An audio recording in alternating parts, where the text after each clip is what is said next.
अस्सलाम वालेकुम जी दोस्तों। हम इस वक्त मोहंडो झील के कैंपिंग एरिया की तरफ आए हुए हैं। ये कैंपिंग एरिया है, यहाँ पर आप अपना खैमा भी लगा सकते हैं और जो कि मकामी रेंट पर आपको भी यहाँ पर मिल सकता है। रेंट पर अगर आप लेंगे सीज़न में तो नाजरीन आपको 2,000 रुपये में आपको मिलेगा। अगर आप अपना खैमा लगाएंगे उसके कोई रेंट नहीं है। आउट सीज़न में जाएंगे तो 500 से लेकर 1000 के दरमियान आपको खैमा मिल जाएगा।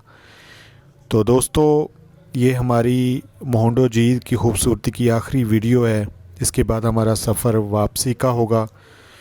तो इंशाल्लाह वापसी की जो वीडियो वो एडवेंचर से भरपूर है और लाजमी देखिएगा। हमारे चैनल को ज़रूर सब्सक्राइब कीजिएगा, लाइक कीजिएगा और दोस्तों के साथ शेयर भी कीजिएगा।